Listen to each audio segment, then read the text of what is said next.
las 24 horas del día. Onda Digital Televisión, la verdad de la noticia.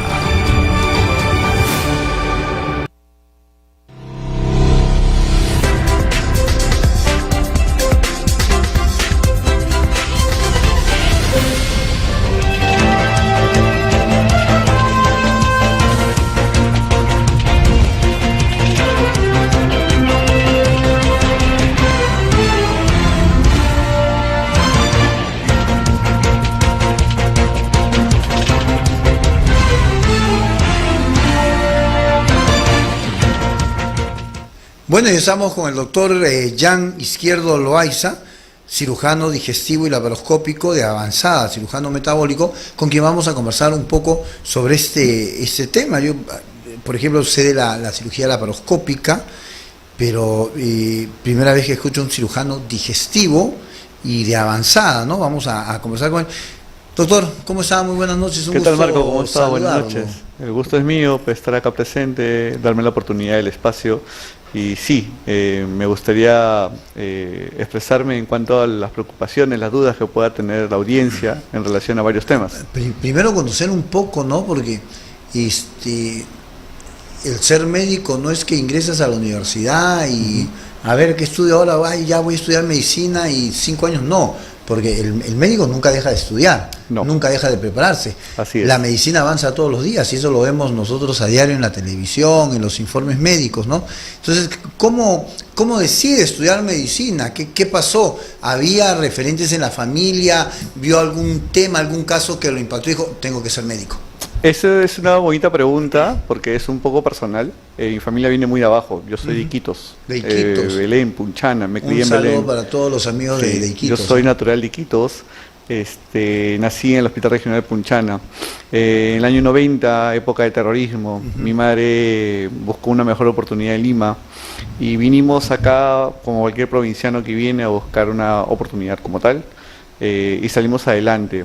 En mi familia soy el primer profesional, en mi familia soy el primer médico, en mi familia, y esto es gracias a mi madre, que siempre me ha inculcado el tema de tienes que crecer, tienes que estudiar, tienes que salir adelante.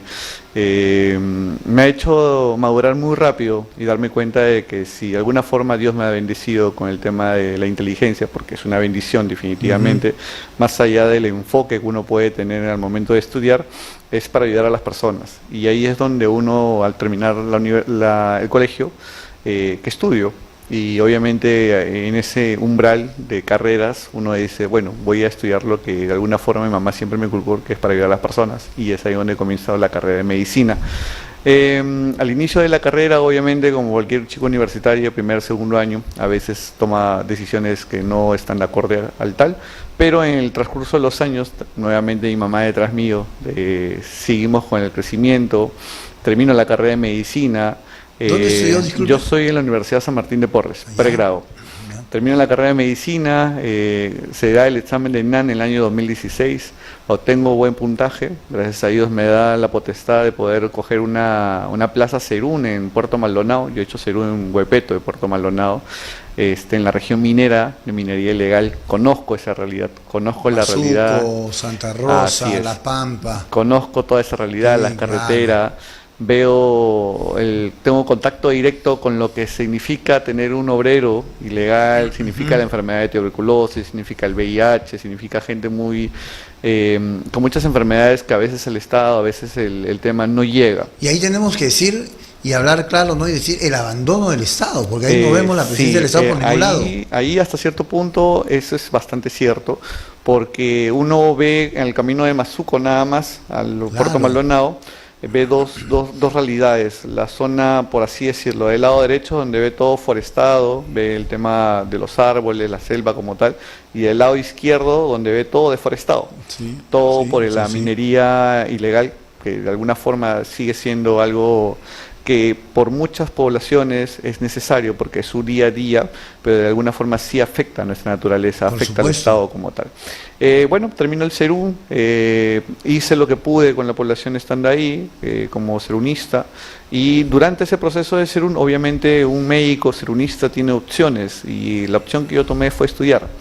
y estudiaba, porque ingresar a una residencia actualmente es todo un logro, es un mérito como tal, y cosas del destino.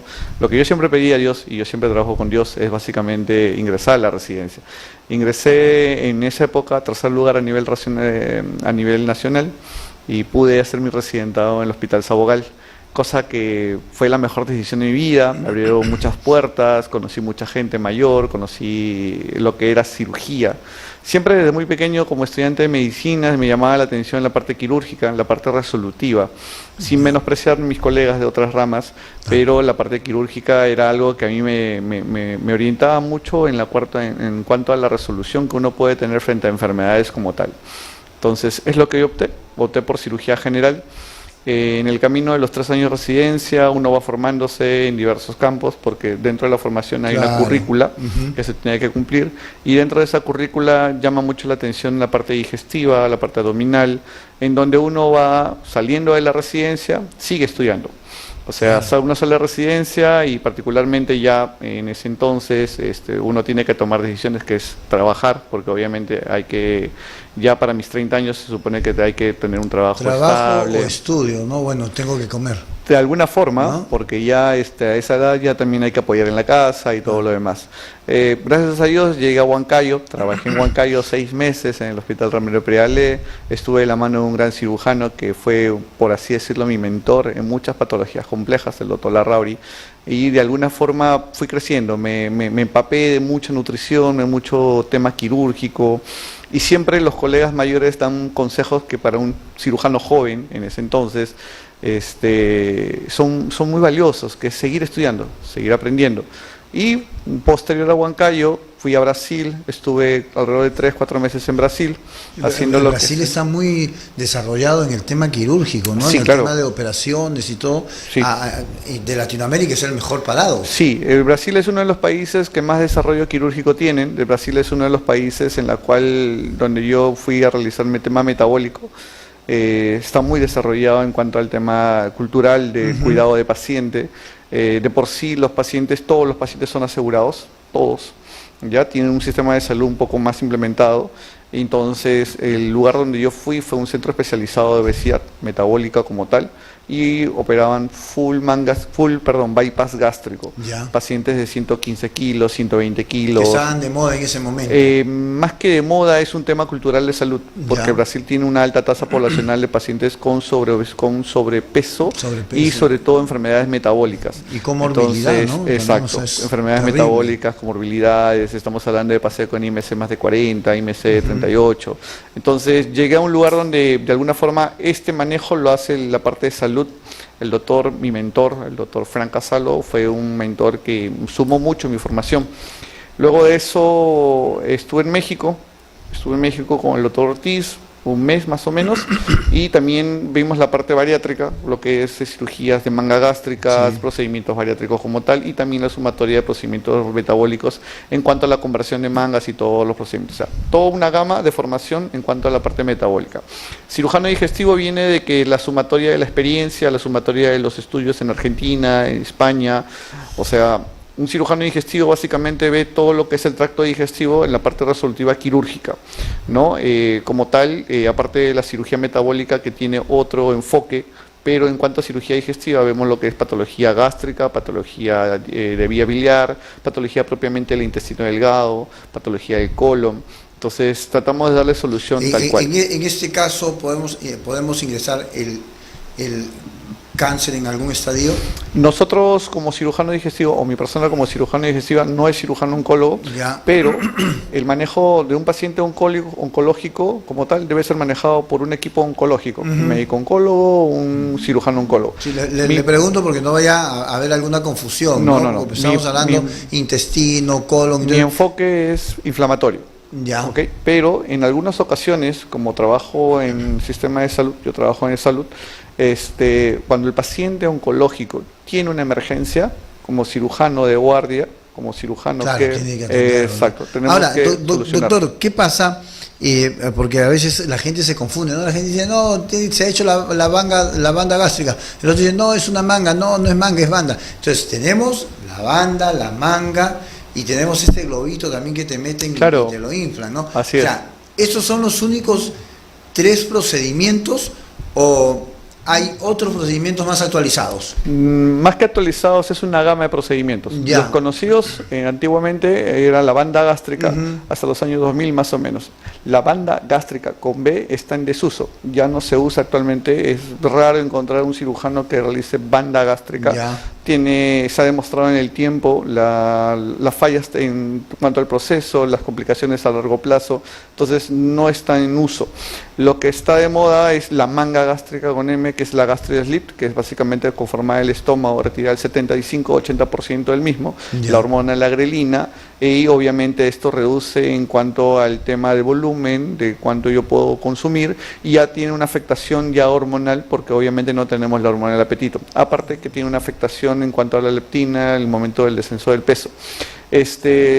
Sigue el tema del balón intragástrico, tenemos el SPAT3, tenemos el Allurion, tenemos el Orbera, o sea, son balones, su gama propiamente dicha, pero son procedimientos restrictivos, que básicamente es al momento de introducirlo dentro del estómago, ocupa un espacio.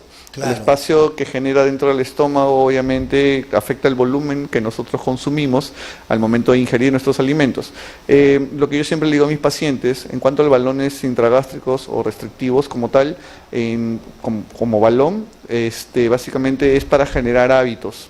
Este tipo de procedimientos tiene una fecha límite, básicamente el Allurion de 4 o 6 meses, el SPAT3 de 1 año, el Orbera también más o menos 1 año. Entonces, después de ese tiempo, nosotros... En ese tiempo yo tengo que haber adquirido ya... Tengo que haber adquirido los hábitos Los para hábitos poder alimenticios, los hábitos básicamente ejercicios, el qué momento debo consumir, qué debo consumir, o sea, el seguimiento debe ser estricto.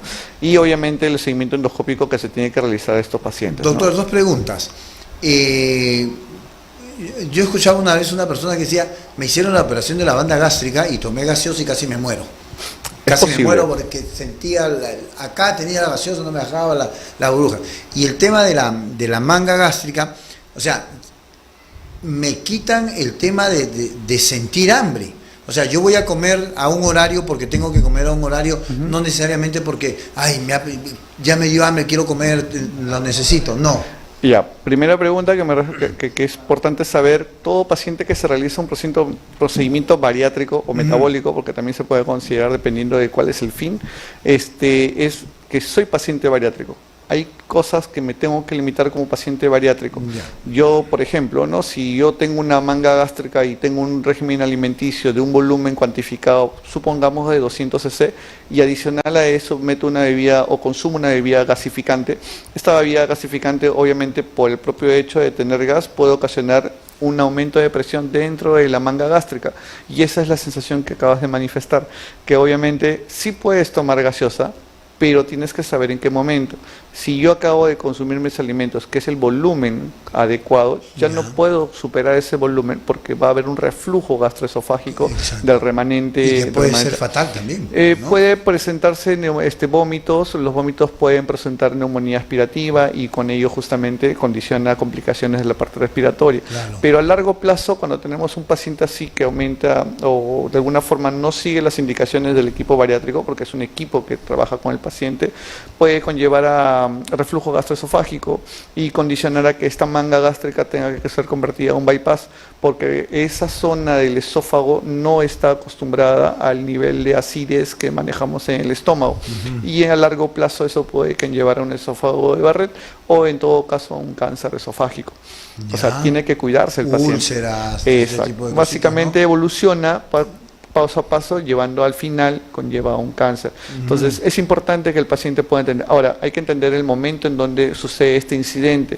Si el paciente acaba de ser operado, no puede pasar esto porque la línea de grapado y la sobresutura tiene un tiempo de cicatrización. Son etapas que debe pasar el paciente. Ha pasado y se ha demostrado, obviamente, que en algún caso en específico, en evidencia científica, hay pacientes que de alguna forma sí han tomado o han excedido el volumen o no han seguido las indicaciones del cirujano y han terminado en emergencia y han tenido que ser operados de emergencia para salvaguardar su vida. Terrible, ¿ah? En cuanto a la segunda pregunta, de alguna forma nosotros tenemos que entender que cuando nosotros nos retiramos el estómago, no es que perdamos el apetito como tal. Ya. La hormona la grelina se secreta en el cuerpo y fondo gástrico básicamente, y es en gran parte lo que sale al momento de hacer la manga gástrica. Pero hay ciertas células residuales que sí van a generar, básicamente se van con también el 80-60%, entre el 80% de la hormona. Hay apetito, nosotros al momento de iniciar el proceso después de la cirugía tenemos que alimentarnos y tiene que ser con un tema horario. El paciente tiene que consumir sus alimentaciones horarias. Básicamente, con el transcurso del tiempo, ese paciente sí va a tener hambre, sí va a tener la necesidad, pero no en cuantía como cuando estaba en un paciente con obesidad. Perfecto, porque no es que yo me haga la banda gástrica o este tema del globo, ¿no? Y diga, bueno, tengo que comer 250 centímetros, voy a comer mis frijoles, y me como el frijol, y me como mi seco, me como mi soyuquito. No. Este tema de la alimentación va a ser progresivo. Así también. Es progresivo y es por etapas. Ya. Es progresivo después de la cirugía, es dieta líquida restringida básicamente, luego evoluciona a dieta líquida completa y paulatinamente va llegando hasta sólidos. Pero recordemos que los volúmenes varían y juegan. No es lo mismo consumir una alimentación de un menú completo a un paciente normal que tenía su alimentación normal a un paciente que tiene una manga gástrica o un bypass. O sea, dependiendo del procedimiento que se tenga el paciente o que se le haya realizado, tiene que seguir, muy importante, las indicaciones del equipo bariátrica con el cual está trabajando. Actualmente hay muchos equipos y todos están enfocados justamente en el seguimiento y manejo del paciente. Este paciente no puede simplemente operarse, ir a su casa al día siguiente y hacer su vida con normalidad. No, tiene que seguir indicaciones estrictas por su cirujano, por el equipo en el cual está trabajando, para que sea un éxito. Tiempo?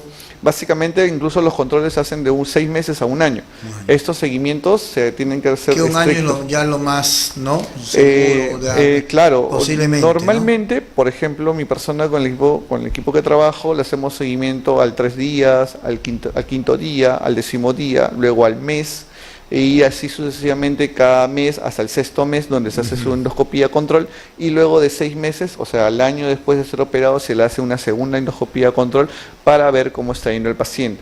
Es importante ver cuáles son las metas que nos hemos planteado como equipo y el paciente cómo está recibiendo o hasta qué punto ha logrado sus metas, porque si de alguna forma la meta no se está logrando, a pesar de tener una cirugía bariátrica o metabólica, es porque algo no estamos haciendo bien con el paciente.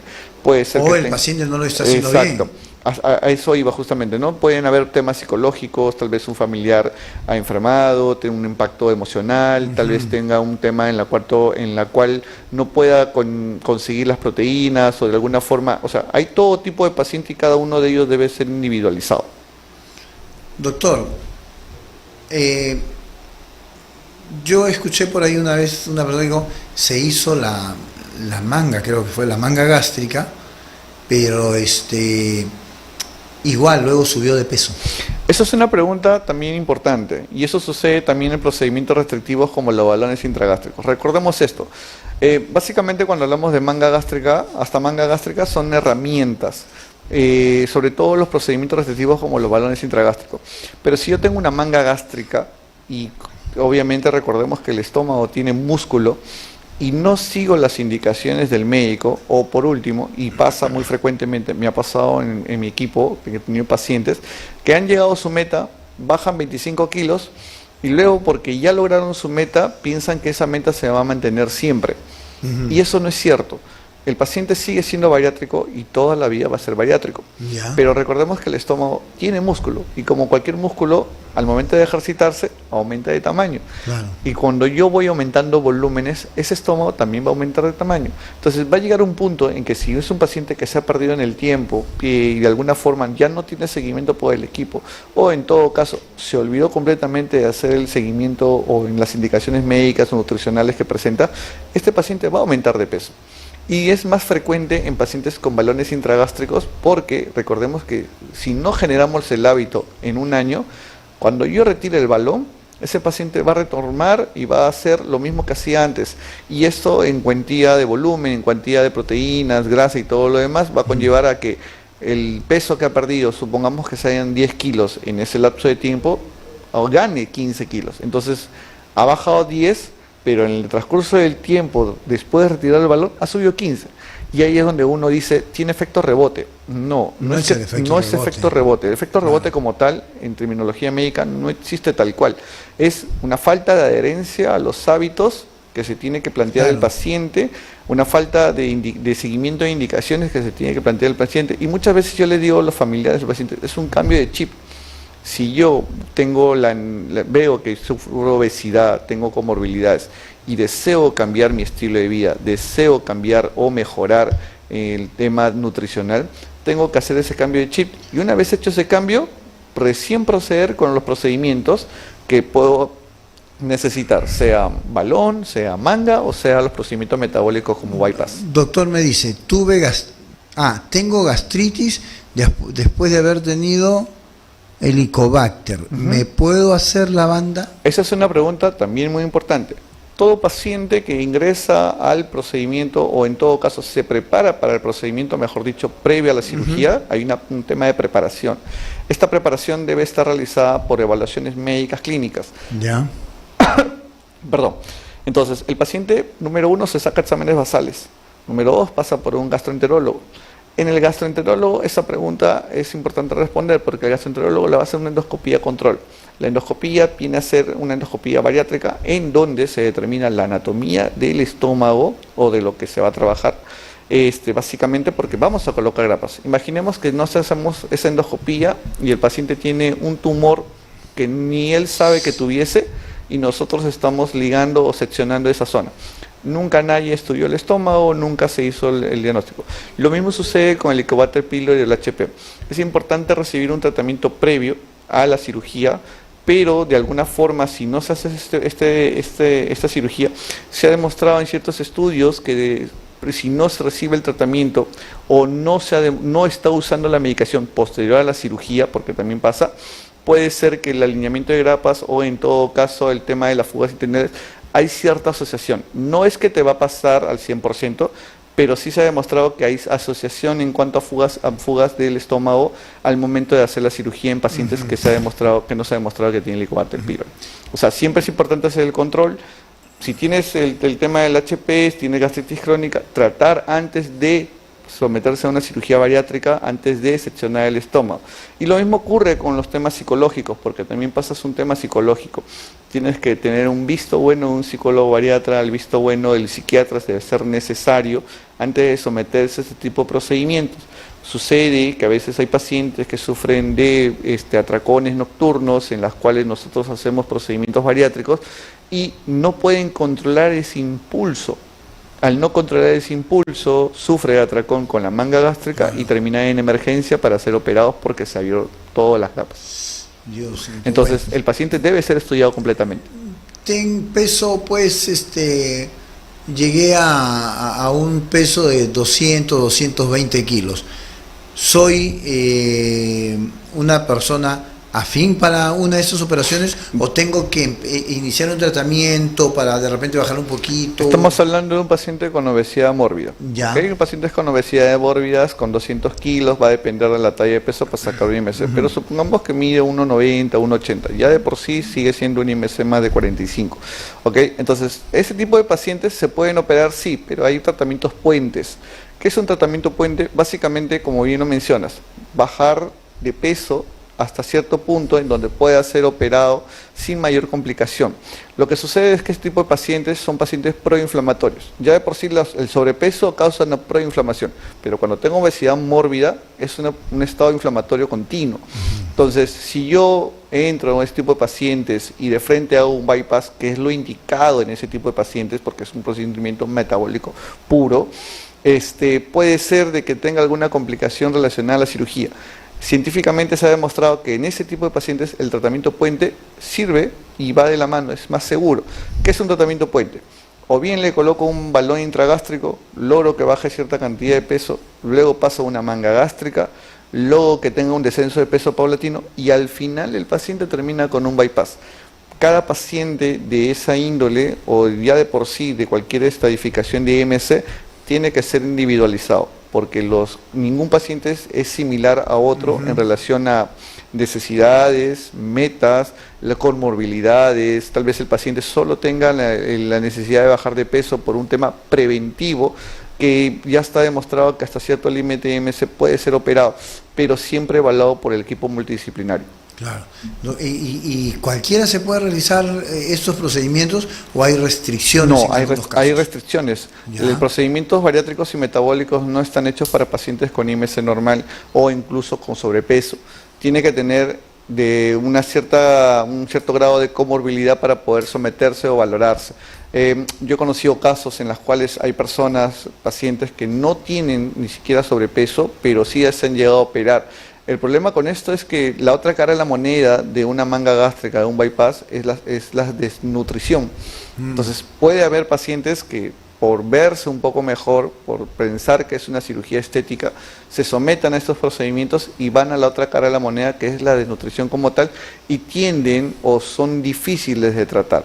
Ha pasado que algunos colegas que lamentablemente toman estas decisiones por de alguna forma captar al paciente y de alguna forma el paciente no le va bien. Entonces hay que tener mucho cuidado en ese caso. Todo paciente debe ser evaluado por el equipo bariátrico, el equipo metabólico, tanto por la parte nutricional, psicológica, el gastroenterólogo, el cirujano que toma el caso como tal, y si hay necesidad de algún especialista adicional como endocrinólogo, también entra a formar parte del equipo para poder tomar la mejor decisión de qué procedimiento es mejor para el paciente, cuál es la meta a corto o largo plazo del paciente y trabajar en eso. Todo el equipo trabaja como tal. ¿Qué pasa si yo tengo problemas endocrinos, ¿no? Me operan la banda, me operan de una de estas tres y de una de estas dos me operan. ¿Voy a volver a subir de peso si es que la tendencia es a que yo suba de peso? Esa es una pregunta muy importante. Hay muchos pacientes que tienen trastornos hormonales, las cuales condicionan el sobrepeso o la obesidad como tal. Estos pacientes que tienen esta condición deben ser demostrados con los estudios basales que te mencioné al inicio. Entonces, si se demuestra que, por ejemplo, sufre de hipotiroidismo y esto condiciona la obesidad, se trata primero el hipotiroidismo con el endocrinólogo. Si el endocrinólogo, se demuestra que con tratamiento endocrinológico no baja de peso, ya entra recién a tallar el procedimiento bariátrico. O sea, por eso es importante los estudios para poder decir por qué está en obesidad, por qué está en sobrepeso, por qué tiene este grado. Si es una enfermedad metabólica, si es un síndrome de ovario poliquístico, si es un hipotiroidismo, si hay un Cushing escondido, que es un síndrome relacionado a cortisol. O sea, primero tratamos esa enfermedad de fondo, vemos si hay mejoría a largo plazo, tal vez con eso es más que suficiente antes de la cirugía, antes de un procedimiento, o en todo caso se hace un procedimiento asociado como el balón intragástrico, pero vemos resultados, el paciente no tiene necesidad de operarse. Pero si a pesar de eso vemos que hay un tratamiento refractario y necesita el tema metabólico, la cirugía como tal, procede a aprobarse qué tipo de procedimiento va indicado para ese determinado paciente. Doctor, mi hijito se lo he traído, tiene 15 años y pesa 90, 100 kilos. Entonces, ¿se le puede realizar a este menor o se le puede realizar ya? Se puede realizar. ¿A partir de qué edad? Básicamente, a los 15 años se realizan las mangas gástricas, procedimientos bariátricos. Ya. Actualmente vivimos en una sociedad que no es la misma sociedad que hace 40, 50 años. Encontramos niños jóvenes ya de 15, adolescentes, que ya sufren de obesidad como tal. Y necesitan reducir ese tema de obesidad porque a largo plazo las enfermedades están al pie de él. Entonces, previo consentimiento de los padres, previa información de este tipo de procedimientos, porque recordemos, es un adolescente, es un joven, a veces no entiende o de alguna forma no va a entender que ya no es un joven normal, es un joven bariatra. Y aquí hay que trabajar mucho el tema psicológico también, ¿no? Ir de la mano con los padres, de la mano con la psicóloga, el equipo, pero sí, en mi haber hemos operado, tengo el honor de haber operado a una paciente estadounidense de 16 años que ha ido bastante bien. Gracias a Dios ha entendido la familia, buscaron una viuda, son familias peruanas que de alguna forma recomendaron mi persona y comprendió la paciente, ha ido muy bien, ha desarrollado muy bien. La otra contraparte es también pacientes adultos mayores de 65 años también. Si hay necesidad para un control de enfermedades como hipertensión, diabetes, a esa edad, también se apoya en una manga gástrica tranquilamente. El bypass como procedimiento metabólico, la bipartición intestinal, la derivación bilodigestiva o el SAIS, o sea, las otras gamas, porque hay una gama de enfermedades, de procedimientos que se pueden realizar, siempre son para pacientes seleccionados, siempre son para pacientes bien estudiados, siempre son para pacientes que deben de alguna forma manejarse con cada técnica individualizada. Por eso es importante y lo menciono. Cada paciente que se desea someter a este tipo de procedimiento debe ser muy bien estudiado para obtener los mejores resultados y sobre todo, mi estimado Marcos, prevenir complicaciones. Exacto. ¿Solamente le pueden poner grapas nada más en el intestino? No, en el estómago, por ejemplo, nosotros o mi persona, la escuela, en realidad la escuela de varios cirujanos es la sobresutura. Ya. La sobresutura más que nada no es por un tema de fugas porque se va a abrir la grapa, es por un tema de control del sangrado, control vascular, ya que el sangrado de la línea de grapado es una de las complicaciones mediatas que se pueden presentar dentro de las 24 horas. Entonces, la sobresutura de esa línea de grapado justamente viene para la prevención del sangrado como tal. Algunos cirujanos dejan drenaje para poder hacer seguimiento. En cuanto en bypass, basta y sobra con el tema de grapado. ¿Ok? Al momento de hacer la anastomosis enteroentérica, algunos cuando conforman el pouch gástrico, que básicamente es la unión del intestino con el remanente gástrico, hacen el grapado y algunos cirujanos hacen la sobresutura de esa zona. Doctor, y ahora el tema es de que ya no necesariamente tienen que abrirte para operarte, sino que el tema de la medicina laparoscópica, ahí... Actualmente, Marco, en la actualidad, en países desarrollados, incluso la laparoscopía queda un poquito atrás. ¿Ya? Se está manejando cirugía robótica. Estamos Ya, de claro. moda el tema Da Vinci y todo lo demás. Pero pegándonos un poco a nuestra realidad, nosotros los cirujanos, laparoscopistas de avanzada, manejamos muy bien este tipo de patologías. Todas las cirugías metabólicas y bariátricas se realizan justamente con cirugía laparoscópica. Conozco cirujanos que hacen puestos reducidos, cirujanos que trabajan con trócares de 5 milímetros, o sea, tú básicamente con pinzas de 5 milímetros y a través de ese orificio sale el estómago. O sea, claro, hay técnicas, hay formas, ya la parte de la laparoscopía está muy estudiada, hay cirujanos muy habilidosos, yo felicito a mis colegas, o sea, siempre hay que reconocer el hecho de que se puede hacer y si se puede hacer, se puede replicar y eso es importante el aprendizaje de todo cirujano que está en formación. Los estudios de cuanto a cirugía laparoscópica deben realizarse practicando técnicas, viendo, leyendo teoría, porque hay como cualquier trabajo que uno a veces encuentra tips para mejorar tiempos de cirugía, encuentra tips para prevenir complicaciones y eso es importante. Justamente, Marco, ya que lo mencionas, como cirujano digestivo y laparoscopista avanzada, todos mis procedimientos, tanto el estómago, vías biliares, intestino, colon, también se pueden realizar por laparoscopía. A veces hay pacientes que tienen colostomías.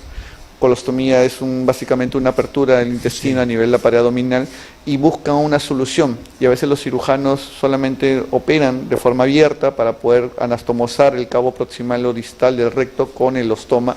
Y nosotros, o mi persona, con mi equipo con la cual trabajo, lo hacemos por laparoscopía. Y eso justamente viene parte de entrenamiento, viene parte de aprendizaje. ¿Se puede hacer? Se puede hacer. Exploraciones de vías biliares que normalmente están acostumbrados a hacer con cirugía abierta, una incisión de más o menos 10 a 15 centímetros a nivel subcostal derecho, también se puede hacer por laparoscopía. Tengo casos demostrados que más o menos en el transcurso del tiempo que vengo ayudando a la gente, a la población, todos los casos, o si no es que la mayoría, todos son por laparoscopía. Son casos muy excepcionales donde el paciente tiene un síndrome adherencial severo, tiene alguna otra comorbilidad o de alguna... exacto. Pero cuanto menos se haga incisiones, cuanto menos se haga al paciente, es mucho mejor. Menor dolor postoperatorio, mayor recuperación, menor estancia en cuanto al descanso médico, mayor actividad ante la sociedad, porque recordemos que son pacientes, son seres humanos, tienen familia, a veces llevan un pan en la casa, tienen que trabajar, y es importante darles esa seguridad, que con cirugía laparoscópica se puede solucionar, y es mucho mejor. También tienen que saber que el estómago es húmedo, y toma mucho más tiempo, el poder cerrar, las heridas, ¿no? Doctor, ¿dónde lo encontramos, por favor? Aquí a su cámara. Claro, nos encontramos en la Clínica Integra Quirúrgica, Avenida Brasil 831, Jesús María, a frente de la Rambla. seguramente tiene mi teléfono de contacto 946-562-084, en redes sociales, doctor Jan Izquierdo. Mencionar, Marco, que estamos en campaña quirúrgica, mi persona como cirujano avanzada, cirujano FACS a nivel internacional, estamos en campaña quirúrgica en todo el cono norte, cirugías que normalmente cuestan un promedio de 5.000, 6.000 soles, están con un 40% todo este mes de descuento, para poder llegar a personas que nos necesitan, tal vez con recursos un poco bajos, pero con la misma calidad, la misma atención, la misma confianza y seguridad de que de alguna forma podamos solucionar su problema, Marco. Muy bien, doctor, ahí están apareciendo los teléfonos del doctor en pantalla, ya saben, lo encuentran en la avenida Brasil. Muchísimas gracias, doctor, por haber estado con nosotros, por habernos acompañado, y bueno, espero que no sea la última vez, porque hay un montón de temas todavía que se han quedado pendientes, muchas preguntas. Muchísimas gracias. Para servirles. Amigos, no se muevan, ha sido el doctor Jan Izquierdo Loaiza, cirujano digestivo y laparoscópico de avanzada, cirujano metabólico. Regresamos.